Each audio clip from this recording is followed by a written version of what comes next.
বাংলাদেশের অন্তর্বর্তী সরকারের প্রধান উপদেষ্টা নোবেলজয়ী ডক্টর মোহাম্মদ ইউনূসকে অভিনন্দন জানিয়ে চিঠি দিয়েছেন নেদারল্যান্ডসের প্রধানমন্ত্রী ডিক স্কফ। বৃহস্পতিবার লেখা ওই চিঠিতে নেদারল্যান্ডসের প্রধানমন্ত্রী সামনের দিনগুলোকে চ্যালেঞ্জিং বলে উল্লেখ করে আইন শৃঙ্খলা পুনরুদ্ধার, জবাবদিহিতা নিশ্চিতকরণ এবং গণতান্ত্রিক নির্বাচনের জন্য বাংলাদেশকে প্রস্তুত করার ক্ষেত্রে পূর্ণ সাফল্য কামনা করেন। ডিক স্কফ আরও বলেন, দুই দেশের মধ্যে দীর্ঘস্থায়ী ও সৌহার্দ্যপূর্ণ সম্পর্ক রয়েছে এবং তিনি অন্তর্বর্তীকালীন সরকারকে সমর্থন করতে এবং সহযোগিতা আরও গভীর করার জন্য আগ্রহ প্রকাশ করেন।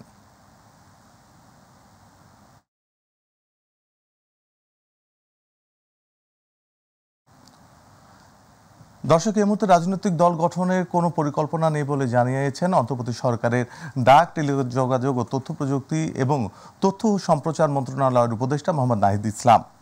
শুক্রবার রাতে নিজের ফেসবুক আইডিতে এক পোস্টে কথা জানান তিনি। বৈষম্য বিরোধী ছাত্র আন্দোলনের সমন্বয়ক মোহাম্মদ নাহিদ ইসলাম ফেসবুকে লিখেন, রাজনৈতিক দল গঠন আমাদের গণ অভ্যুত্থানের অভিমুখ না।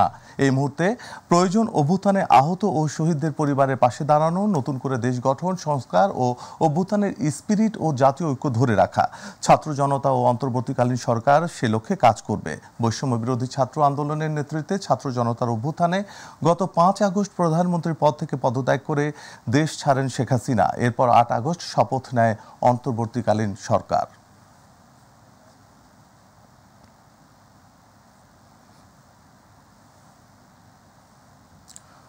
কোটা বিরোধী আন্দোলন চলাকালে আহত শিক্ষার্থীদের চিকিৎসা কার্যক্রম দেখতে ঢাকা মেডিকেল গেছেন বৈষম্য বিরোধী ছাত্র আন্দোলনের সমন্বয়ক হাসনাত আব্দুল্লাহ। সেখানে আছেন আমাদের সহকর্মী আমিনা হীরা, যুক্ত হচ্ছি তার সাথে। হীরা, আহত শিক্ষার্থীদের চিকিৎসা কার্যক্রম নিয়ে আর কি খবর আছে আপনার কাছে?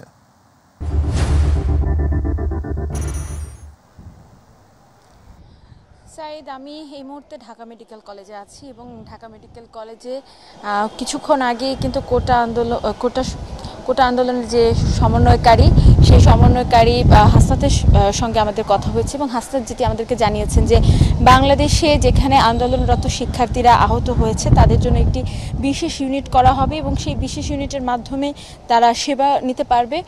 সেই সেবা সম্পূর্ণ সেই সেবাটি বিনামূল্যে তাদেরকে দেয়া হবে। এর বাইরেও স্বাস্থ্য মন্ত্রণালয়ের অতিরিক্ত মহাপরিচালকও কিন্তু আমাদের সঙ্গে কথা বলেছেন।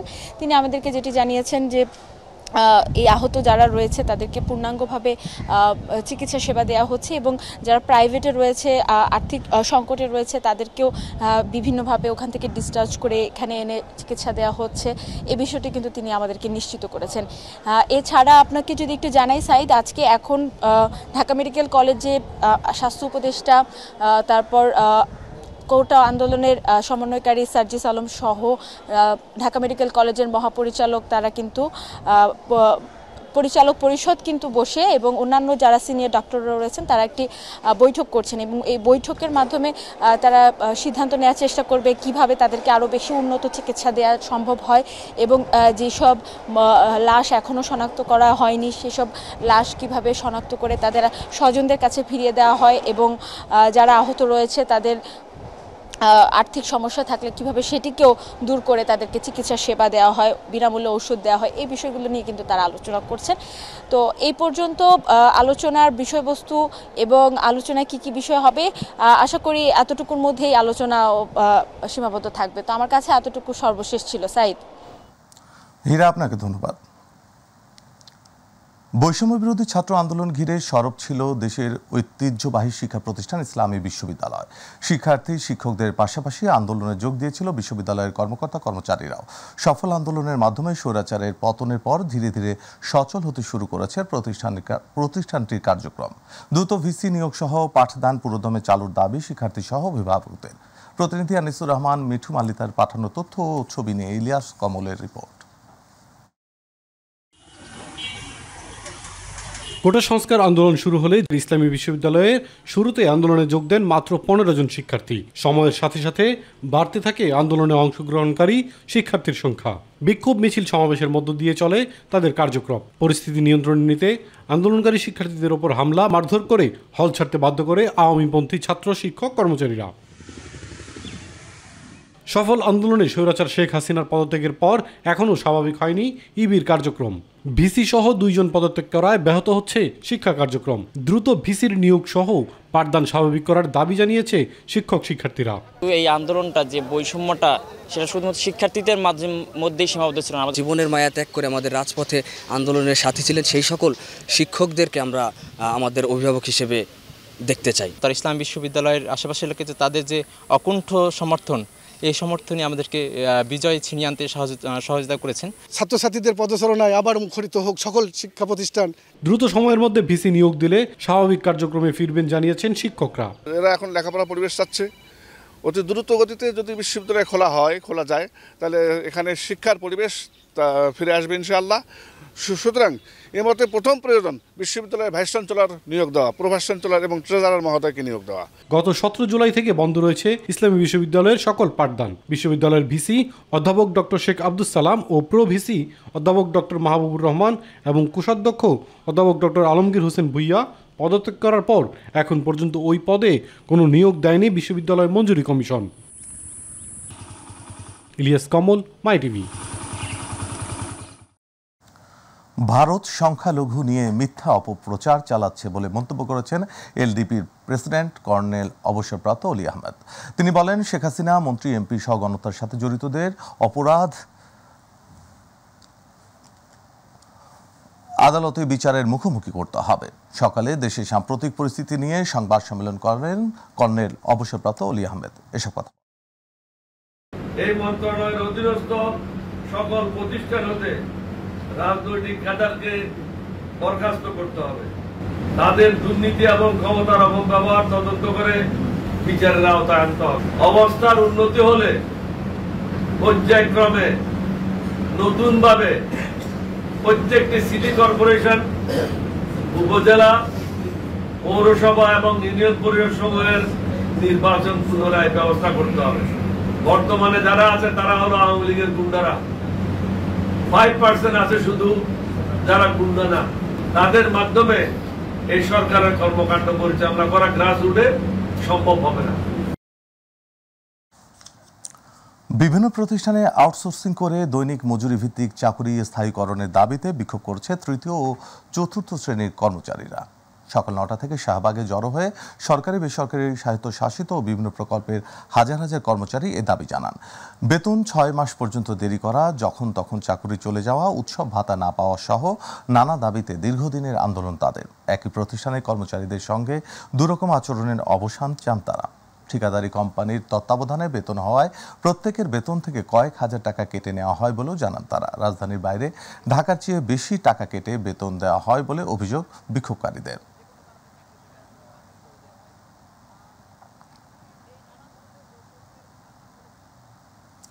দর্শক, এই মুহূর্তে শাহবাগ থেকে যুক্ত হচ্ছেন আমাদের সহকর্মী আবু সাইদ অপু। অপু, চাকুরি জাতীয়করণের দাবিতে বিক্ষোভের বিষয়ে আর কি খবর আছে আপনার কাছে?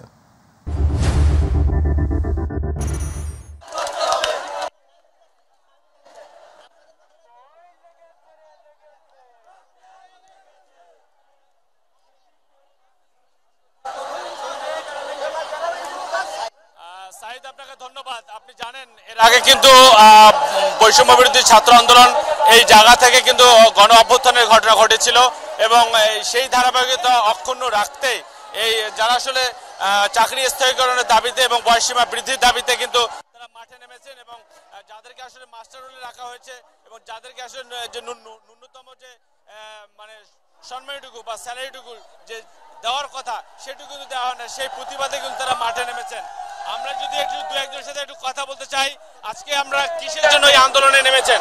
আমরা রাজপথ থেকে মুক্ত চাই। আমরা আউটসোর্সিং এ থাকতে চাই না। আউটসোর্সিং হলো রক্তচোষা। ইংরেজরা চলে গেছে, দাসপ্রথা রেখে গেছে। আমরা এই বৈষম্য রাখতে চাই না। আমরা সবাই পরিবার নিয়ে বাঁচতে চাই। আমাদের অনেক দপ্তর আছে যারা বেতন পায় না, যারা বোনাস পায় না, যারা উৎসব ভাতা পায় না, আবার চুক্তি শেষ হলে চাকরি নাই।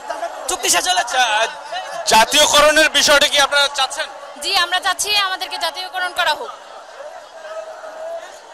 আচ্ছা, আপনার কাছে জানতে চাই যে আপনারা আন্দোলনে কিসের জন্য নেমেছেন? এক দফা এক দাবি। সেই দাবিটা আপনাদের কি? আমাদের আদর্শ নিতে হবে। দাসপ্রথা বাতিল করতে চাই, কারণ আমরা বৈষম্য শিকার। সবচেয়ে বাংলাদেশের সবচেয়ে বৈষম্য শিকার আউটসোর্সিং প্রথা গত ফ্যাসিস্ট সরকার এই আউটসোর্সিং প্রথা চালু করে আমাদের 8.5 লক্ষ কর্মকর্তা কর্মচারীর জীবনকে দুর্বহ করে তুলেছে। আমরা ঈদে বোনাস পাই না, আমরা পরিবার পরিজন নিয়ে ভালোভাবে থাকতে পারি না,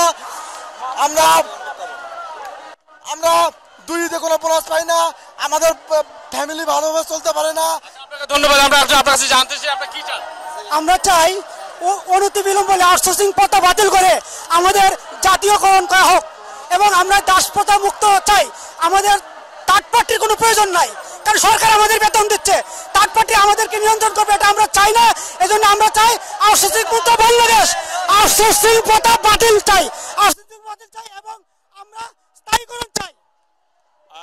সাইদ, আপনি শুনছিলেন যে এখানে যেসব আন্দোলনকারীরা মাঠে নেমেছেন তাদের সবার একটা কথা যে তারা এই দাস প্রথা থেকে তারা পরিত্রাণ পেতে চায়, তারা চাকরির স্থায়ীকরণ চায়, জাতীয়করণ চায় এবং তাদের নিরাপত্তা নিশ্চিত করতে চায় যাতে তারা পরিবার পরিজন নিয়ে তারা সুন্দরভাবে সুশৃঙ্খলভাবে জীবনযাপন করতে পারে। সেই দাবি কিন্তু আসলে তাদের মুখে আমার কাছে শাহবাগ থেকে সাইদ সর্বশেষ পরিস্থিতি। আমরা পরবর্তী সংবাদে যুক্ত হয়ে আপনাকে জানাতে পারবো শাহবাগের সর্বশেষ খবর। অপু, আপনাকে ধন্যবাদ। দর্শক, শাহবাগ থেকে আমাদের প্রতিনিধি আবু সাইদ অপু জানাচ্ছিলেন চাকুরি জাতীয়করণের বিক্ষোভরতদের বর্তমান অবস্থার কথা। কিশোরগঞ্জ পৌর শহরের নরসুন্দা নদীর তীরে অবস্থিত পাগলা মসজিদের 9টি লোহার দানবাক্স আছে। প্রতি 3 মাস পর পর দানবাক্সগুলো খোলা হয়, তবে এবার 3 মাস 27 দিন পর দানবাক্সগুলো খোলা হয়েছে। সকাল 8:30টায় 9টি দানবাক্স ও একটি ট্যাঙ্ক থেকে 28 বস্তা টাকা পাওয়া গেছে। সাথে পাওয়া গেছে বৈদেশিক মুদ্রা ও সোনার গয়না। এখন চলছে গণনার কাজ। গণনায় অংশ নিয়েছেন প্রায় 350 জনের একটি দল। কিশোরগঞ্জের জেলা প্রশাসক ও পাগলা মসজিদ কমিটির সভাপতি মোহাম্মদ আবুল কালাম আজাদ এসব তথ্য নিশ্চিত করে বলেন, এবার আমরা 3 মাস 27 দিন পর দানবাক্স খুলে এবার রেকর্ড 28 বস্তা টাকা পাওয়া যায়। ব্যাংক কর্মকর্তা ও মাদ্রাসার ছাত্ররা টাকা গণনার কাজ করছেন।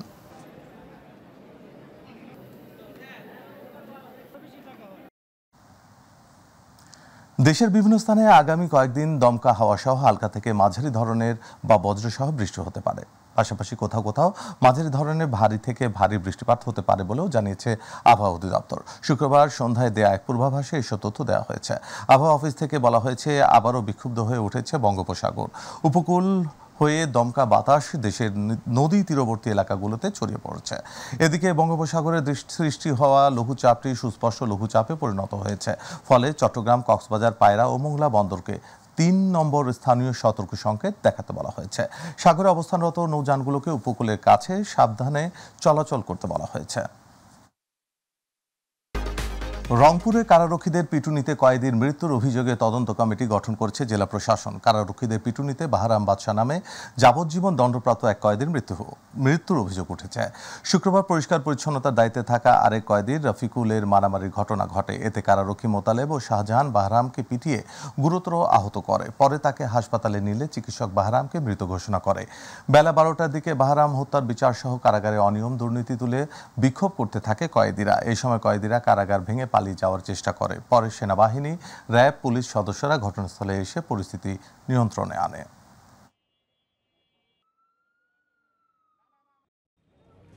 তাকে যখন প্রহার করা হচ্ছিল তখন সে বলেছে, আমি কিন্তু হৃদরোগের পেশেন্ট, এই ধরনের একটা কথাও আমরা শুনেছি। তো পরবর্তীতে তাকে সে যখন বলে যে আমি অসুস্থ বোধ করছি, তাকে তখন জেল গেটে নিয়ে আসা হয়। ওখানে তাকে যে হেড নার্স আছে তিনি তাকে চেক করেন, তার তখন বিপি পালস কিছু সে পায় নাই। তো তারপরে যখন হাসপাতালে নিয়ে যাওয়া হয়, হাসপাতালে এটা 8:30 বা 8:35, 8:30 তখন ব্রড ডেথ এটা হাসপাতাল। দর্শক, ধন্যবাদ সঙ্গে থাকার জন্য। এই ছিল আমাদের এখনকার সংবাদে। এছাড়াও ইউটিউবে মাইটিভি সংবাদ পেতে ভিজিট করুন youtube/mytv এবং আমাদের অনুষ্ঠান দেখতে ভিজিট করুন youtube/mytv বাংলা, facebook/mytv বাংলা। পরবর্তী সংবাদ দেখার আমন্ত্রণ বিদায় নিচ্ছি। সাইদ বঙ্গে, আল্লাহ হাফেজ।